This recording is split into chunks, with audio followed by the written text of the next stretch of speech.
لله الذي زين النبيين بحبيبه المصطفى ومن على المؤمنين بنبيه المجتبى والصلاة والسلام على سيدنا محمد خير الورى وعلى آله وأصحابه النجباء إلى يوم الجزاء. أما بعد فأعوذ بالله من الشيطان الرجيم. بسم الله الرحمن الرحيم. إنما يخشى الله من عباده العلماء. صدق الله العظيم وصدق رسوله النبي الكريم ونحن على ذلك لمن الشاهدين والشاكرين والحمد للہ رب العالمین. سامعین، ایک بار ادب سے آقائے دو جہاں فخر رسولاں سید انس و جہاں انیس بے قراراں جان ایمان اصل ایمان روح ایمان کنز ایمان جناب محمد الرسول اللہ صلی اللہ علیہ وسلم کی بارگاہ میں کس پناہ میں نذران درود پیش کرنے کی سعادت حاصل کریں. پڑھیے درود شریف. اللہم صلی علی سیدنا و مولانا محمد معدن الجود والکرم وآلہ وبارک وسلم صلاۃ و سلاما علیک یا رسول اللہ. بارش کے موسم میں بارش کی بوندوں کے بیچ یہ توحید ملت کانفرنس، فیضان اولیاء کانفرنس انتہائی خوبصورتی کے ساتھ اختتام پذیر ہونے جا رہی ہے. اللہ کے نیک بندوں کی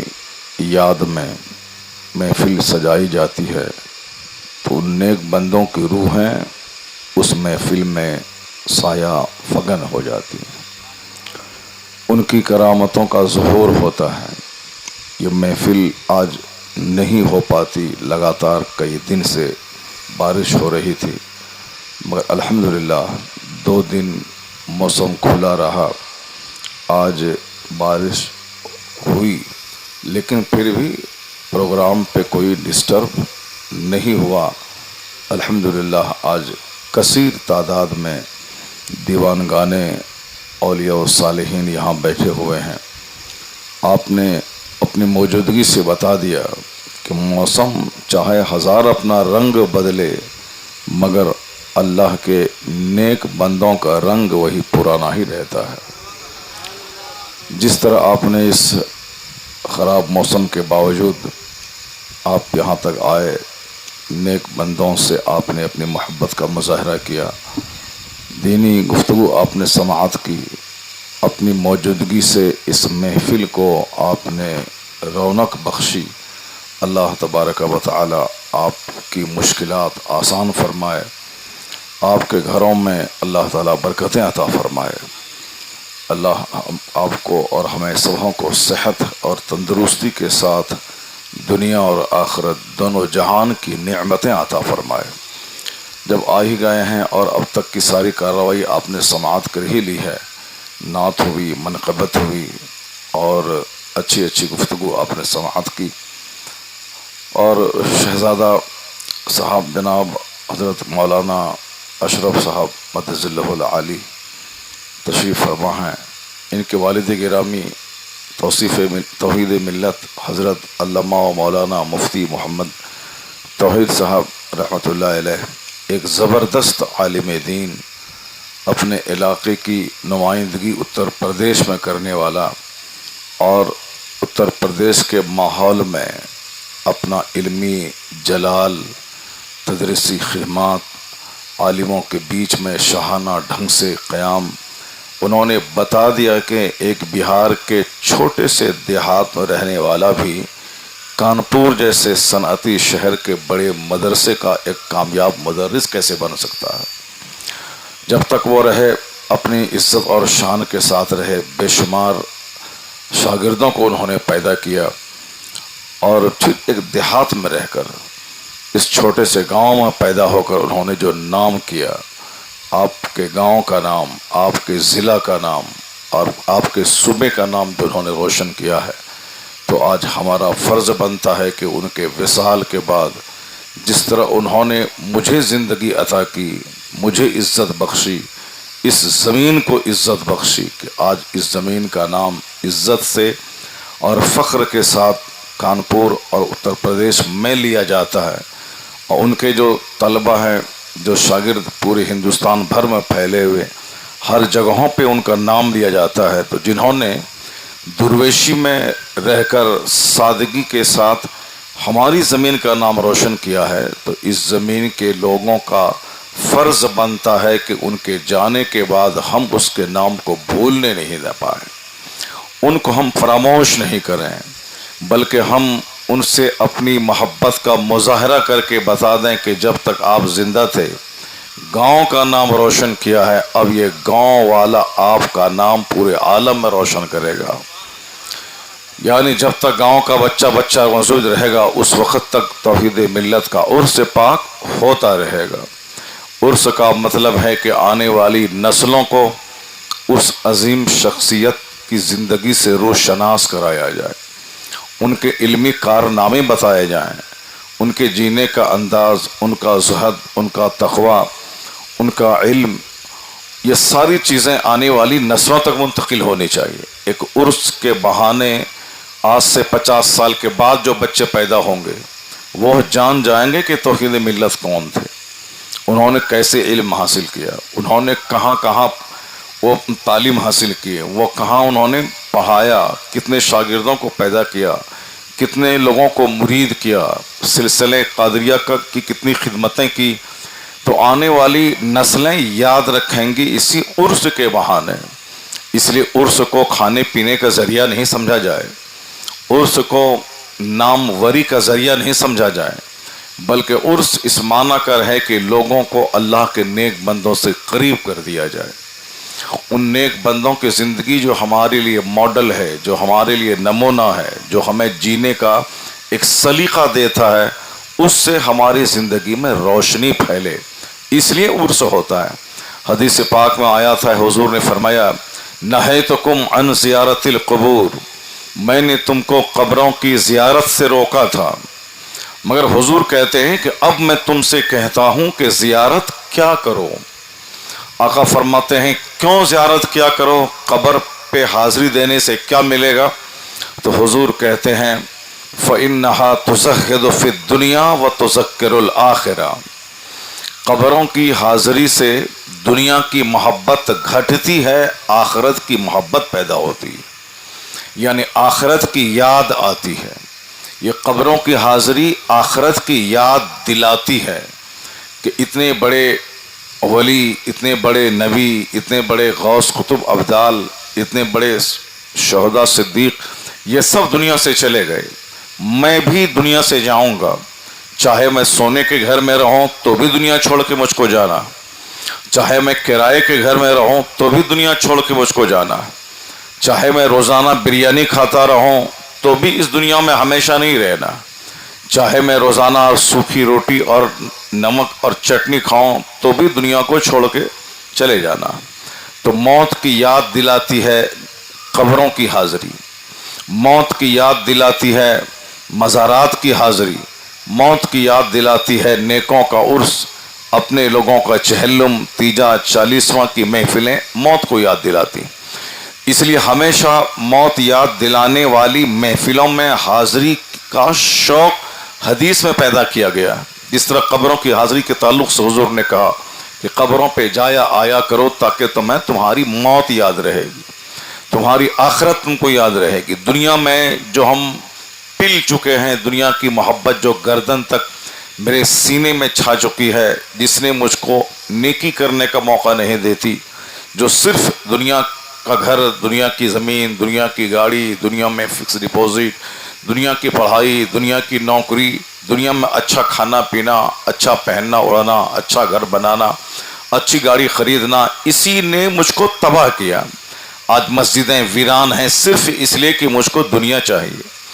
آج جلسے ویران ہیں صرف اس لیے کہ مجھ کو دنیا چاہیے، آج سماج اجڑ گیا ہے، کوئی کسی سے ملتا نہیں صرف اس لیے کہ مجھ کو دنیا چاہیے۔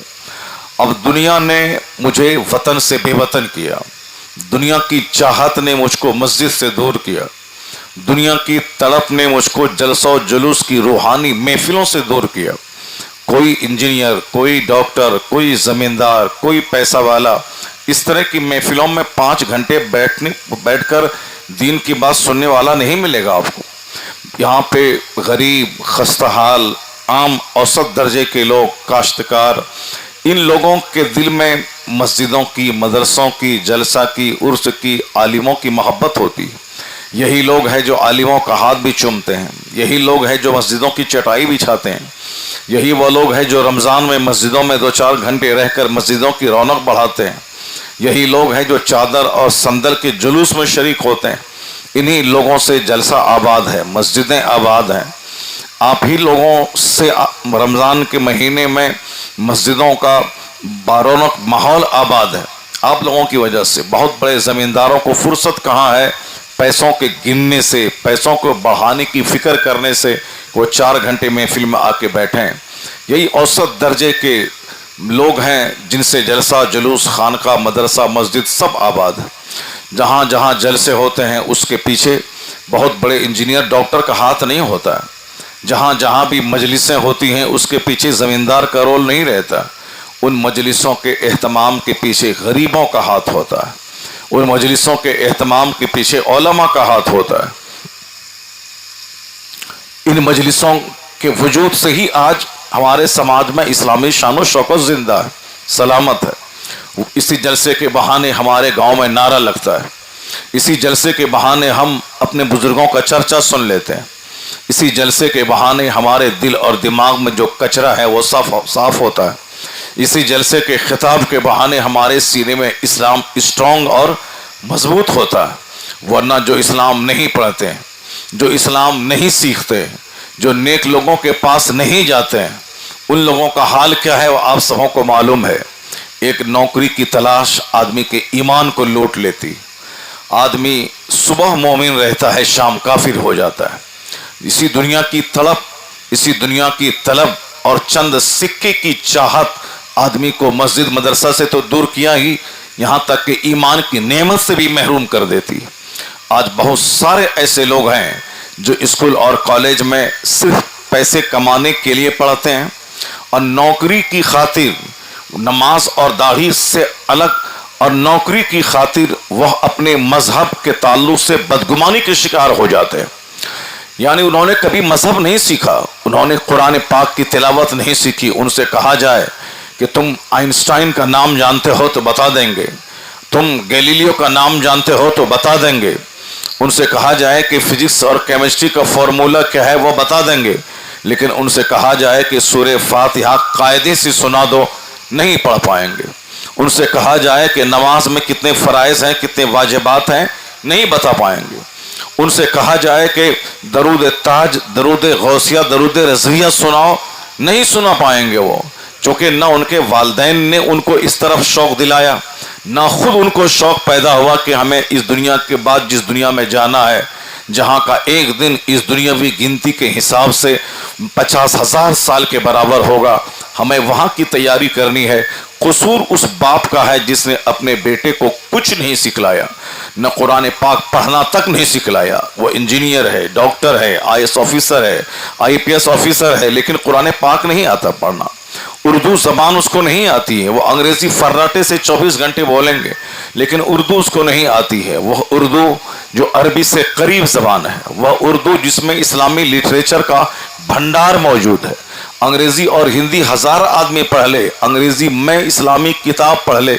لیکن جو روحانیت عربی، فارسی، اردو میں آپ کو ملے گی وہ کسی بھی قیمت میں کبھی بھی انگریزی اور ہندی اور سنسکرت اور دنیا کی دوسری زبانوں میں اسلام سیکھنے میں نہیں ملیں گی۔ یہی وجہ ہے کہ آج یورپ اور امریکہ کے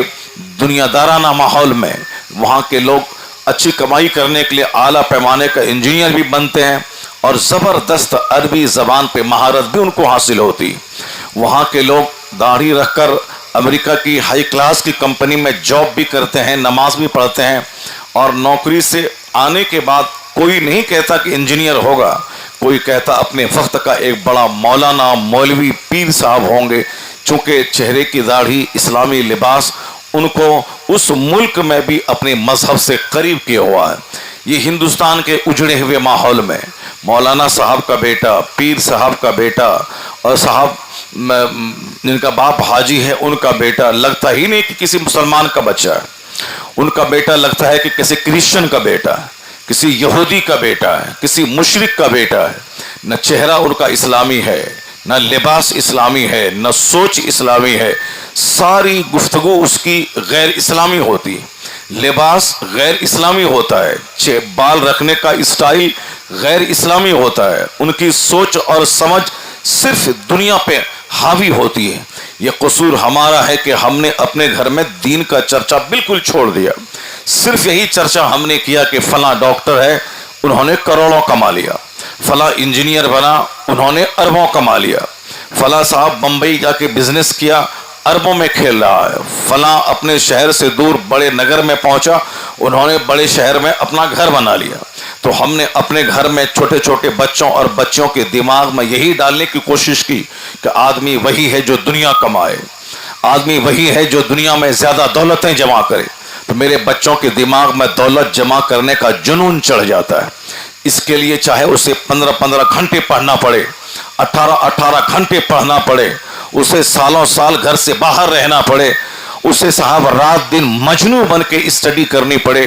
کمپٹیشن کی تیاری کرنی پڑے، وہ بچہ کرتا ہے۔ وہ کمپٹیشن کی تیاری کا مطلب نہیں کہ میں جنت جاؤں، اس کا مطلب یہ نہیں کہ میں اچھا انسان بن کے زندہ رہوں، اس کا مطلب یہ نہیں ہوتا ہے کہ میں سماج کا سدھارک بن کے زندہ رہوں، صرف ایک مقصد ہے کہ میں پیسہ کما کے اچھا گھر بناؤں، پیسہ کما کے اپنے بال بچوں کو اپنے سے زیادہ اعلیٰ تعلیم دلاؤں، پیسہ کما کے اچھی گاڑی خریدوں، یعنی جو سوچ کافروں کی ہوتی ہے، صرف دنیا دنیا، یہی سوچ عام طور پر مسلمانوں کے بچوں کی بنتی جا رہی ہے۔ یہی وجہ ہے کہ اس کو دنیاوی علوم حاصل معلوم ہے، مگر جو بنیادی علم ہے قرآن اور حدیث کا، یہ اس کو معلوم نہیں ہے۔ ان کے نزدیک اسکول کے میتھ پڑھانے والے ٹیچر کی قدر ہے، لیکن دین سکھانے والے عالم اور نماز پڑھانے والے مسجد کے امام کی قدر نہیں ہے، چونکہ انہوں نے دنیا کے حساب سے سوچنا شروع کیا۔ یہ ہمارے ٹیچر ہیں جس نے مجھ کو کیمسٹری پڑھایا، یہ ہمارے ٹیچر ہیں جس نے مجھ کو بایولوجی پڑھایا ہے، یہ میرے ٹیچر ہیں جس نے مجھ کو میتھمیٹکس پڑھایا ہے، یہ ہمارے ٹیچر ہیں جس نے مجھ کو بینکنگ کمپٹیشن کا طریقہ سکھلایا ہے، یہ ہمارے ٹیچر ہیں جس نے ہمیں نوودے ودیالے کی تیاری کروائی ہے، یہ ہمارے وہ ہیں جو سینک ودیالے میں ایڈمیشن ہونے کی تیاری کروائی، یہ میرے وہ ٹیچر ہیں جس نے ہمیں نیٹ کی تیاری کا سلیقہ سکھایا، یہ وہ ٹیچر ہے جس نے مجھ کو اعلیٰ تعلیم کا راستہ دکھلایا ہے، اس لیے ان کی عزت ہے۔ لیکن اگر ان کے دل میں ذرا سی بھی اسلامی سوچ ہوتی تو مسجد کے امام اپنی جماعت کے عالم کی اس سے زیادہ قدر کرتا کہ یہ ہمارا وہ امام ہے جو ہمیں جنت کا راستہ دکھلاتا ہے، یہ مسجد کا وہ مؤذن ہے جو 5 وقت اللہ کی تکبیر بلند کر کے اذان دے کر وہ ہمارے گاؤں سے آنے والے عذاب کو دور کرتا ہے، یہ ہماری ہمارا قرض ادا کرتا ہے، ہمارے گاؤں کو مصیبتوں سے بچاتا ہے، یہ ہمارے وہ مولانا ہے جس نے مجھ کو قرآن سکھایا، یہ وہ ہے جو انہوں نے ہمیں حضور کی سیرت بتائی، یہ وہ عالم دین ہے جو مجھے اس دنیا میں رہ کر اس دنیا میں جنت کی تیاری کرنے کا راستہ بتایا ہے۔ اگر اسلامی سوچ ہوتی تو ماسٹر سے زیادہ ایک امام کی عزت کرتا، وہ اپنے فزکس کیمسٹری کے ٹیچر سے زیادہ جنت کا مارگ دکھلانے والے علماء سے قریب رہتا، وہ دنیا کمانے کے لیے جس طرح بزنس کرتا ہے اسی طرح اسکول کالج کی پڑھائی پڑھتا، لیکن اس کا رشتہ اسلام سے جڑا ہوتا، اس کا رشتہ عالموں سے، نیک لوگوں سے جڑا رہتا، نیک لوگوں کے قریب بیٹھنے سے دل اور دماغ میں جو گندے وسوسات پیدا ہوتے ہیں اس کا خاتمہ ہوتا ہے، دین کی گفتگو سننے سے سینہ جو سخت ہوتا ہے وہ سینے کی سختی دور ہوتی ہے، عالموں کی محفل میں بیٹھنے کے بعد دنیا کی محبت گھٹتی ہے اور جنت کی تیاری کا شوق پیدا ہوتا ہے۔ اس لیے ہر ماں باپ پہ لازم ہے کہ وہ اپنے بچوں کو عالموں کی عزت ان کے دل میں ڈال دے، ان کے بچوں کو یہ نہیں بتائے کہ مولانا مولوی کے چکر میں مت پڑھنا، یہ مولانا کے چکر میں پڑھو گے تو یہ بولے گا جلسے کا چندہ دو،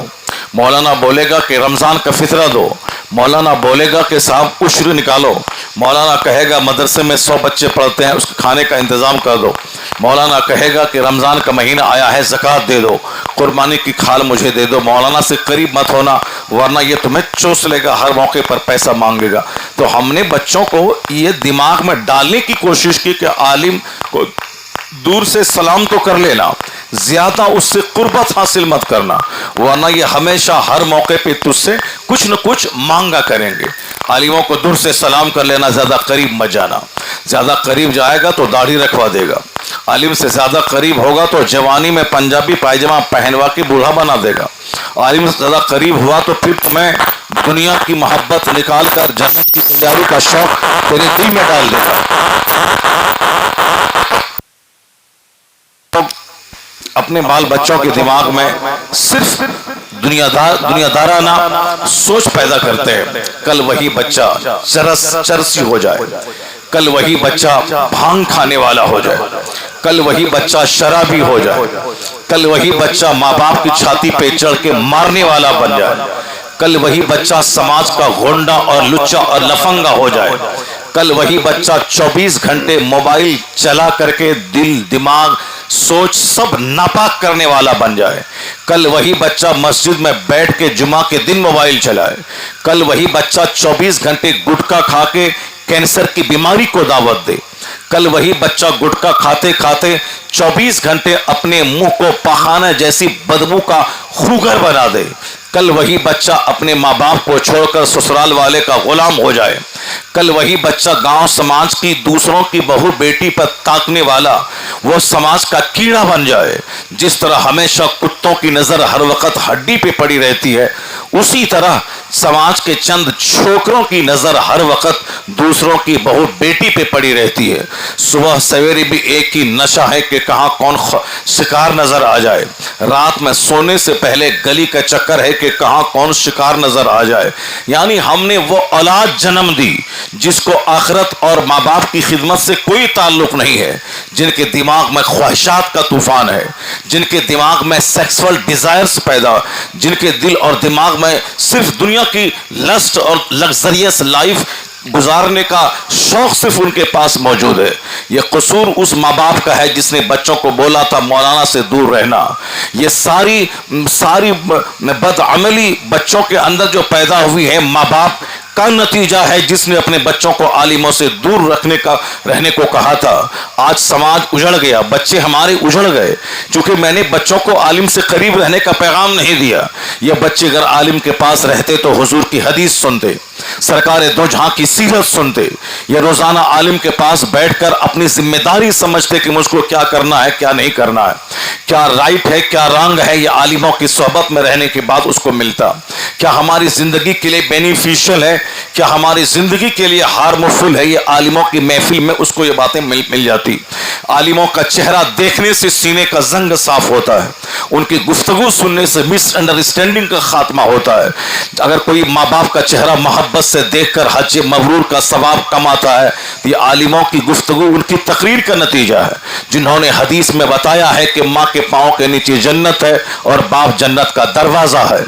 1000 بیگھہ زمین چھوڑنے کے بعد بھی بیٹا باپ سے کہتا ہے یہ بے ایمان باپ، یہ اس کو اللہ نہیں بخشے گا کیونکہ انہوں نے مجھ کو سامنے والی زمین نہیں دی، یا انہوں نے فلاں کے باپ کی طرح قیمتی کار مجھ کو نہیں دیا، فلاں کے باپ نے اپنے بیٹے کو 2 کروڑ فکس ڈپوزٹ چھوڑ کے مارا، میرے باپ وہ کام کر کے نہیں گئے۔ یعنی کروڑوں کی جائیداد بھی دیں پھر بچوں سے گالی بھی سنیں، یہ ہے وہ تعلیم جو ہم بچوں کو دیتے ہیں۔ لیکن اسی سماج میں ایک بچہ وہ بھی رہتا ہے جن بچوں کی گھٹی میں اسلام پلایا گیا، جن بچوں کے سینے میں مصطفیٰ کی حدیث ڈالی گئی، چاہے ان کا باپ مزدور کیوں نہ ہو، ان کے پاس ایک دھور زمین نہیں ہو، وہ چھوٹی سی جھوپڑی میں رہتا ہو، لیکن وہ بچہ جو پڑھنے لکھنے جو دین سیکھ گیا ہے وہ اپنی ماں کے چہرے کو غور سے دیکھتا ہے، چونکہ وہ حدیث میں پڑھا ہے کہ 100 بار بھی اگر کوئی محبت سے اپنے ماں باپ کو روزانہ دیکھے تو اللہ روزانہ اس کے نام اعمال میں حج مقبول کا اجر عطا فرما دے گا۔ انہوں نے وہ حدیث پڑھی ہے کہ جو ماں باپ کے پاؤں کو چومتا ہے ایسا ہے جیسے وہ جنت کی چوکھٹ کو بوسہ دیتا ہے۔ وہ جانتا ہے کہ ماں باپ اگر ناراض ہوئے تو اللہ ناراض ہو جائے گا، اللہ کی رضامندی ماں باپ کی خوشنودی میں ہے، اللہ کی ناراضگی ماں باپ کی ناراضگی میں ہے۔ ماں باپ ہماری دوزخ بھی ہیں، ماں باپ ہماری جنت بھی ہیں. یعنی اگر ہم نے ماں باپ کی خدمت کی تو اس کا انعام جنت ہے، اور اگر ہم نے ماں باپ کو تکلیف پہنچائی تو اس کا انجام جہنم ہے. حضور نے کہا تھا اس کی ناک مٹی میں مل جائے، جس نے ماں باپ یا ان دونوں میں سے کسی ایک کو بڑھاپے میں پایا اور ان کی خدمت کر کے جنت نہیں گیا، وہ اس کی ناک مٹی میں مل جائے. کیا مطلب؟ یعنی وہ بڑا بدنصیب ہے وہ شخص کہ جنت سامنے آئی تھی مگر وہ جنت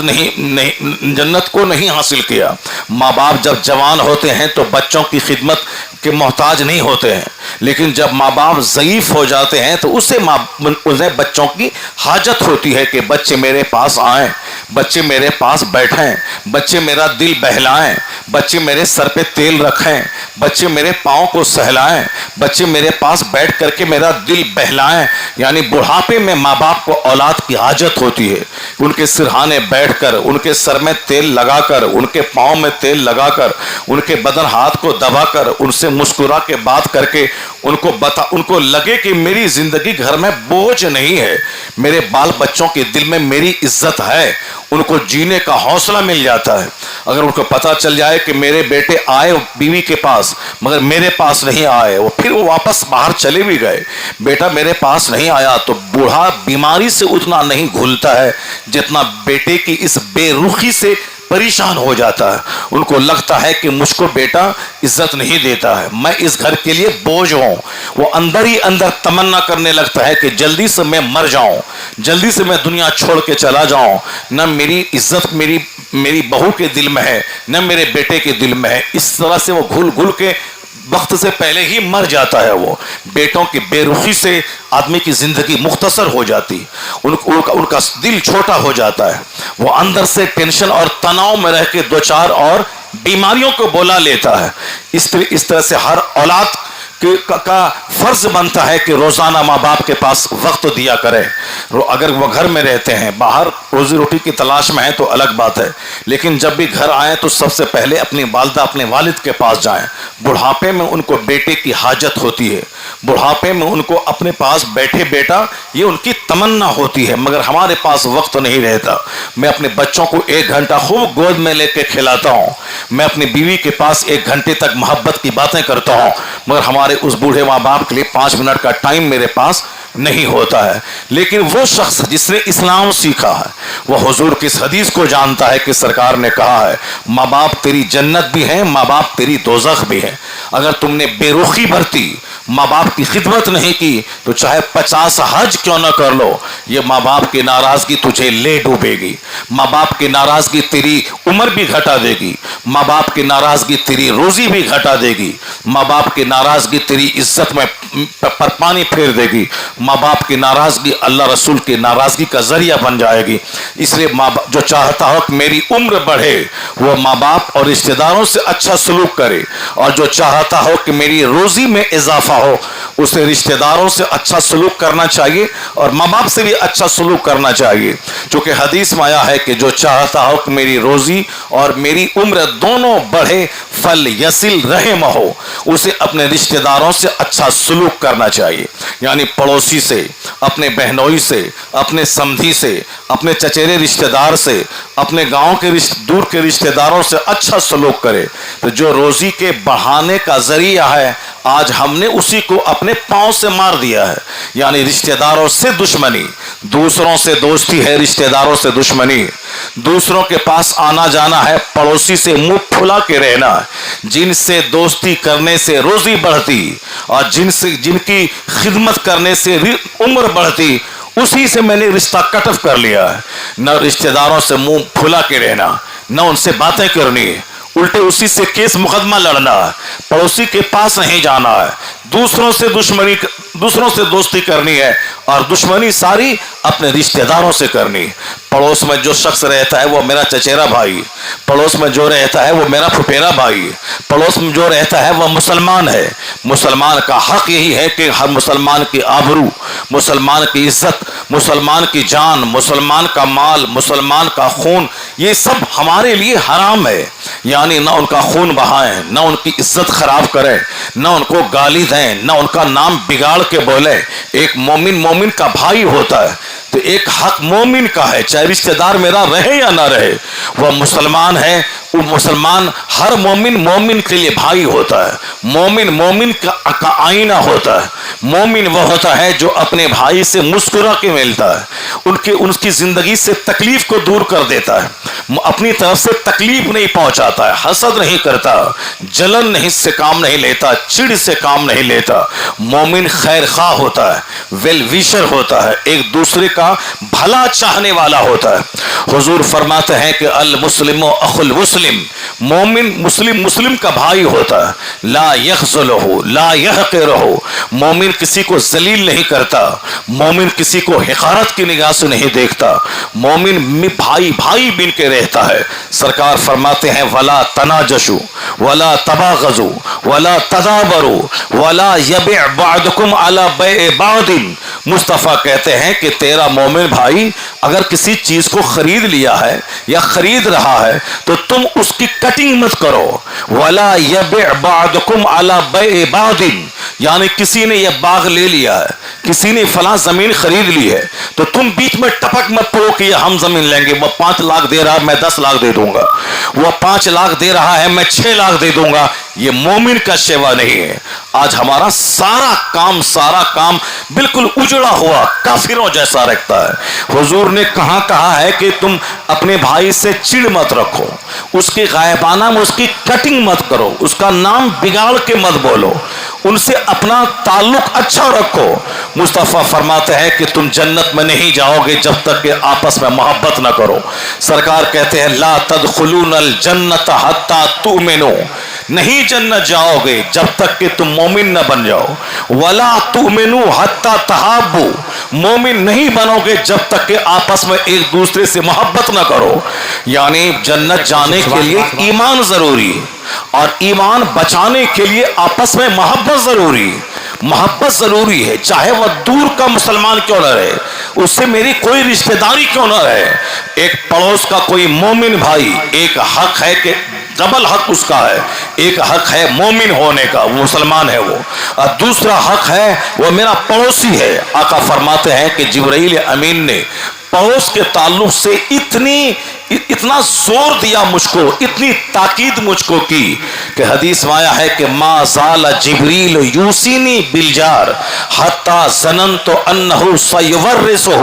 میں صرف ایک چھوٹا سا آئینہ دکھلاتا ہوں کہ ہم سماج میں کیسے جی رہے ہیں، کیسے میری زندگی کی مسرت کو چھین لیا ہماری بدعملی نے، ہماری بدکرداری نے، کس قدر ہم تناؤ میں رہتے ہیں، کس قدر ہم ٹینشن میں سماج میں جیتے ہیں، کس قدر ہم اپنے سماج میں اجنبی بن کے رہتے ہیں۔ ہر آدمی اپنے گاؤں سے بھاگنا چاہتا ہے، ہر آدمی اپنے محلے سے دور رہنا چاہتا ہے، ہر آدمی اپنے گھر سے بھاگنا چاہتا ہے۔ گھر میں بیوی اچھی نہیں، گھر میں بچے اچھے نہیں ہیں، گھر میں من نہیں لگتا، گھر آنے کے بعد آدمی کے تل پاؤں کا غصہ سر پہ چڑھ جاتا ہے، جبکہ گھر جنت کا مزہ دیتا ہے، مزہ دینا چاہیے، کیونکہ آدمی ساری زندگی سے تنگ آ کے اپنے گھر میں آتا ہے، اور اگر گھر ہی میں آگ لگی ہو تو بندہ کہاں جائے گا۔ آج بڑی تیزی کے ساتھ خودکشی کے رجحانات بڑھ گئے، یعنی بندہ سوسائڈ کر رہا ہے، بندہ خودکشی کر رہا ہے، زہر کھا کے مر رہا، پھانسی پھندے پہ لٹک کے بندہ مر رہا بڑی تیزی کے ساتھ۔ پہلے ہم لوگ 2-4-10 سال میں کبھی سنتے تھے کہ ایک نوجوان پھانسی کے پھندے پہ لٹک گیا، یعنی 10-20 سال میں ایک کیس نظر آتا تھا، اور آج تو ہر مہینے ایک کیس نظر آ رہا۔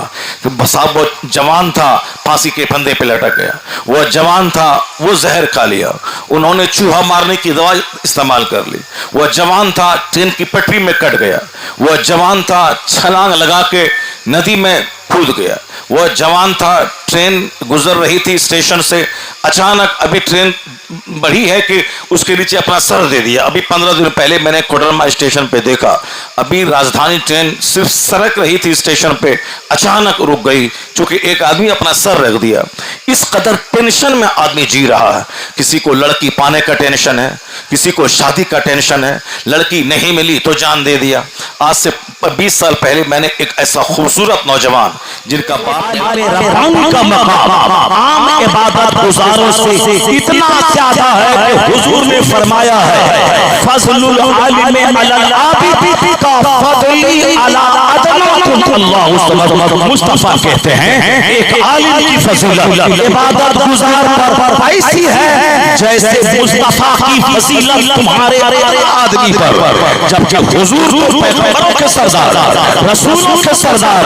وہ کتب ابدال جو آپ کی امت میں ہے وہ تو بڑے لوگ ہیں مگر جو ایک عام مسلمان کلمہ پڑھنے والا ہے عام مسلمان ہے تو حضور نے کیا فرمایا جیسے حضور کی فضیلت تمہارے آدمی پر ہے اسی طرح ایک عالم کی فضیلت عبادت گزار پر ہے. عام آدمی پہ نہیں عبادت گزار. اور حضور نے فرمایا فقیہ فاقد اشد علی الشیطان من الف عابد. ایک فقیہ ایک عالم عبادت گزار ایک ہزار عبادت گزار پہ بھاری ہے شیطان کے مقابلے میں ایک عالم ربانی ایک ہزار تلاوت کرنے والا ایک کروڑ کلمہ شریف پڑھنے والا جو صرف عبادت کرتا ہے اس کو ایک طرف رکھا جائے وہ ایک ہزار اور ایک طرف ایک عالم کا وزن اس پہ بھاری ہو جائے گا. اور قیامت کے دن جس نے اپنی گردن کٹا دی اللہ کی راہ وہ شہید ہو گیا. شہید کا خون گرنے سے پہلے اس کا گناہ معاف ہو جاتا ہے. شہید مرنے کے بعد بھی زندہ ہے چونکہ اللہ کے نام پہ جو گردن کٹی اللہ نے زندگی دے دی. جیسے کافر مشرک ہے وہ زندہ رہنے کے بعد بھی مردہ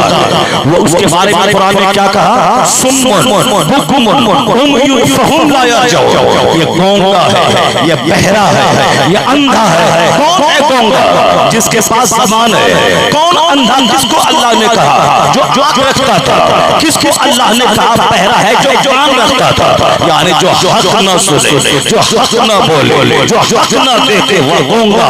وہ بہرا ہے وہ اندھا ہے. تو کافروں کی بات سے کیوں پریشان ہوتا ہے؟ مشرک بت پرست کافر اگر وہ تمہیں کہے کہ میں مٹا دوں گا میں بھگا دوں گا دل برداشت ہونے کی کوئی ضرورت نہیں ہے. یہ گونگا تمہیں کیا مٹائے گا؟ یہ اندھا تمہیں کیا مٹائے گا؟ یہ بہرا تمہیں کیا مٹائے گا؟ جس کو قرآن نے کہا یہ مردہ ہے انکا لا تسمع الموتى قرآن کہتا ہے یہ مردہ ہے یعنی کافر مردہ ہے. یہ مردہ تجھے کیا بگاڑ پائے گا جو خود مرا ہوا ہے جو حق نہ پہچانے وہ زندہ رہ کے بھی مردہ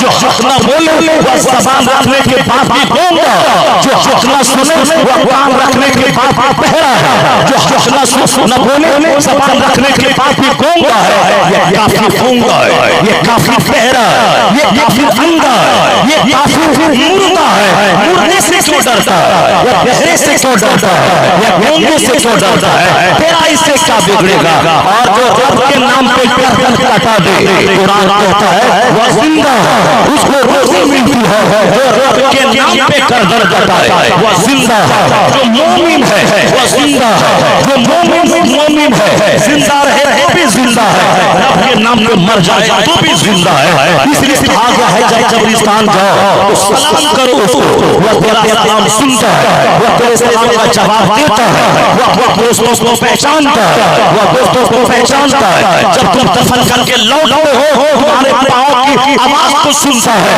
اور پھر جب کبھی کبھی قبرستان سے گزرے گا وہ پہچانتا ہے کہ میرا دوست گزر رہا ہے میرا یار گزر رہا ہے میرا مرید گزر رہا ہے میرا طالب علم گزر رہا ہے. عام مسلمانوں کا طبیعت اختیار ہے وہ سلام سنے بھی سلام کا جواب بھی وہ مجھے پہچانے بھی جو اللہ کا ولی ہے جو نیک بندہ ہے وہ پہچانتا بھی ہے وہ جانتا بھی ہے اور اللہ کی دی ہوئی طاقت سے وہ ہماری مشکل کشائی بھی کرتا ہے. اور جب میں سنکٹ میں پڑتا ہوں مجھے وہ بچاتا بھی ہے. اس لیے کہتے ہیں کہ جب میں مصیبت میں پاتا ہوں ماں کو پکارو باپ کو پکارو ماں باپ بعد میں آتے ہیں لیکن جب میں یا غوث المدد کہتا ہوں تو باپ پہلے غوث اعظم کی مدد آ جائے. نعرہ تکبیر نعرہ تکبیر نعرہ رسالت نعرہ رسالت. فیضان غوث اعظم فیضان غوث اعظم فیضان اعلی حضرت فیضان توحید ملت فیضان توحید ملت کھیت جائیے، اسکول جائیے، مارکیٹ میں جائیے، سامان خریدیے، پھر واپس آ جائیے، وہاں بیٹھ کر چائے پان کی دکان پہ 10 آدمی کا منہ دیکھ کر جادوگر کا تماشا مت دیکھیے۔ وہاں جو زیادہ ٹائم گھر سے باہر گزارے گا فتنے میں مبتلا ہونے کا چانس زیادہ ہوگا۔ آیا ہے حدیث میں آخر زمانے میں جو بیٹھا رہے گا وہ کھڑا ہونے والے سے افضل رہے گا، جو کھڑا ہوگا وہ چلنے والے سے اچھا رہے گا، جو چلے گا وہ دوڑنے والے سے اچھا رہے گا۔ یعنی اس زمانے میں جو جتنا زیادہ فاسٹ ہوگا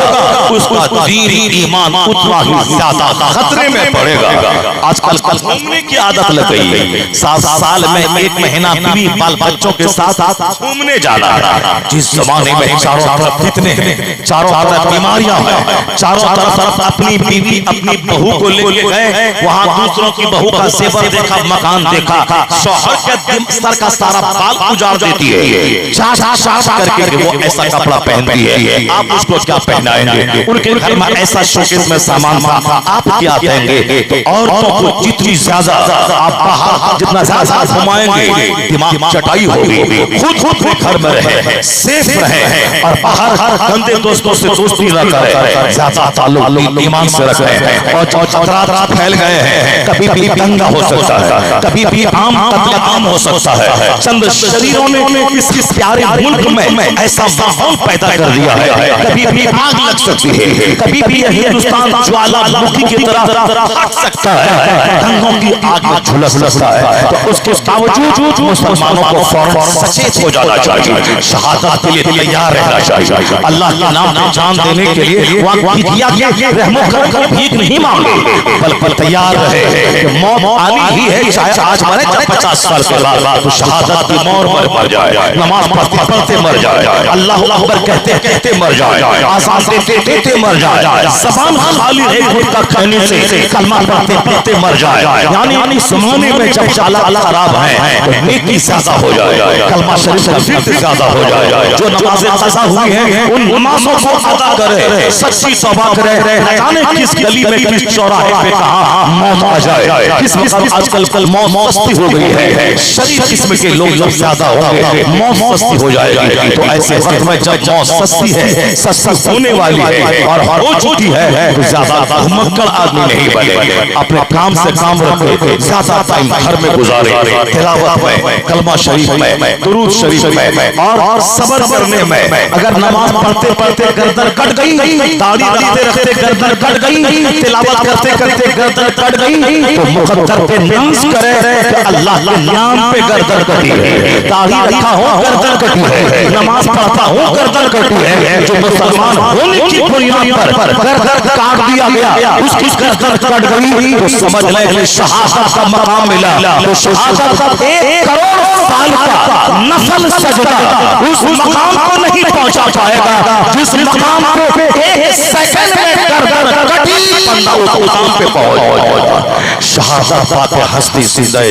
زندہ جاوید ہوتی ہے، یعنی یہ وہ نعمت ہے جو ہر کسی کے حصے میں نہیں آتی۔ جب حالات گمبھیر ہیں تو اس گمبھیر حالات میں بکواس نہیں، زیادہ فضول کوئی نہیں، زیادہ جھوٹ نہیں۔ جب سامنے موت منہ کھول کے کھڑی ہے، یہ باہر 12 گھنٹے فیکٹری میں جا کر کے پیسہ کمانے مکان بنانے کی ہوس، یا پیچھے موت کی تلوار گردن پہ لٹک رہی، کب گردن کٹے گی کہنا مشکل ہے۔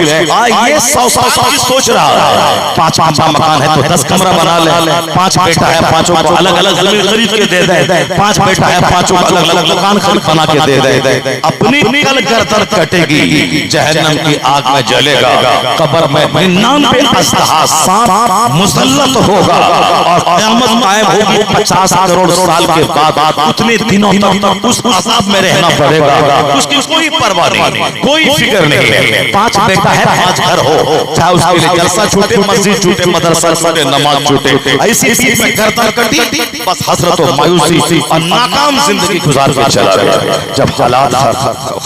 خراب ہو تو آدمی کو نصیحت حاصل کرنا چاہیے۔ کورونا کال نے بھی آدمی کو وقت کی اہمیت بتا دیا۔ اللہ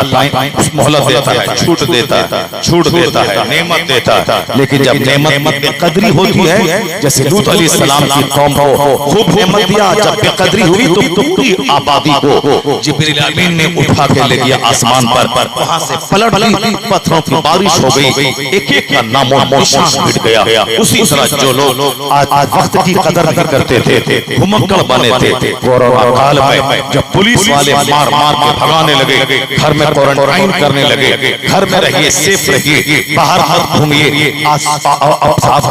ساری سڑکیں اجڑ گئی، سارا محلہ اجڑ گیا، ایئرپورٹ اجڑ گئے، تب لوگوں کو پتا چلا کہ وقت کی کتنی اہمیت ہوتی ہے۔ جب آدمی نعمت کی بے قدری کرتا ہے تو اللہ نعمت کو چھین لیتا۔ یہ زندگی بڑی نعمت ہے، تندرستی بڑی نعمت ہے، علم بہت بڑی نعمت ہے، سکون چین کی نیند بہت بڑی نعمت ہے۔ ان نعمتوں کی قدر کیجیے، کل مریں گے ساری نعمتیں چھن جائیں گی، اس لیے ان نعمتوں کی قدر کیجیے، وقت کا صحیح استعمال کیجیے، نماز روزے جو چھوٹ گئے ہیں ان قضا کو ادا کیجیے، آئینہ والدین عہد کر لیجیے کوئی نماز نہ چھوٹے،